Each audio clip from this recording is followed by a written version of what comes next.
পাখিরালয় কলকাতায় আপনাদের স্বাগত।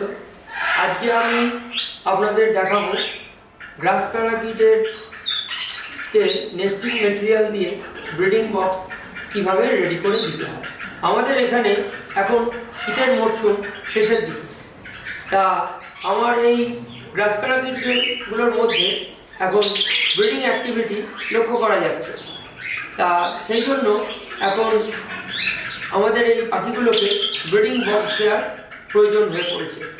তা এই ব্রিডিং বক্স দেওয়ার আগে ব্রিডিং বক্সের মধ্যে নেস্টিং মেটেরিয়াল দিয়ে কীভাবে ব্রিডিং বক্স রেডি করে দিতে হয় সেটাই আজকে আমি আপনাদের হাতে কলমে দেখাই।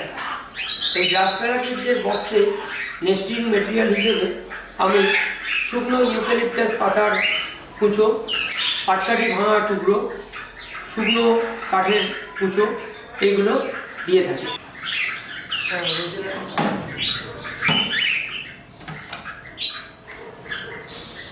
এই গ্লাস প্যারাকিটের বাক্স আমি আগে থেকেই ভালোভাবে পরিষ্কার পরিচ্ছন্ন করে রেখেছি। এই বক্সের ভেতরে আমি প্রথমে শুকনো কাঠের কুঁচো দিতাম।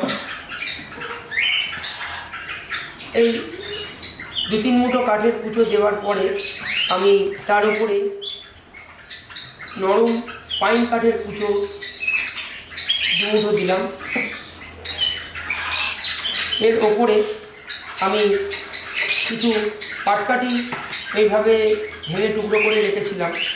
তা সেই পাটকাঠিগুলো আমি এর ভেতরে দিয়ে দিলাম।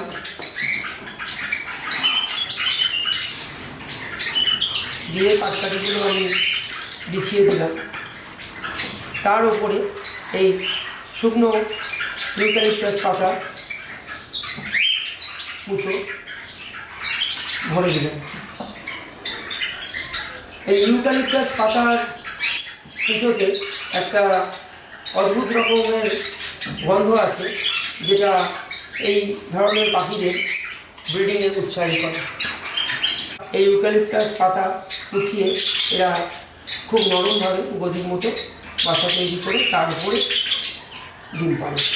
নেস্টিং মেটেরিয়াল দিয়ে ব্রিডিং বক্স রেডি করা হয়ে গেছে। এবার আমি এটা আমাদের রেড রোজেলার খাঁচায় লাগিয়ে দেব।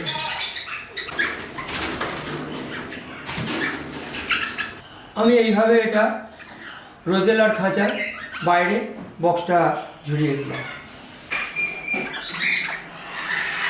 আমার এই ভিডিও যদি আপনাদের ভালো লেগে থাকে তাহলে এটা লাইক করে বন্ধুবান্ধবের মধ্যে শেয়ার করে দেবেন আর আমার চ্যানেলটাকে সাবস্ক্রাইব করে রাখবেন।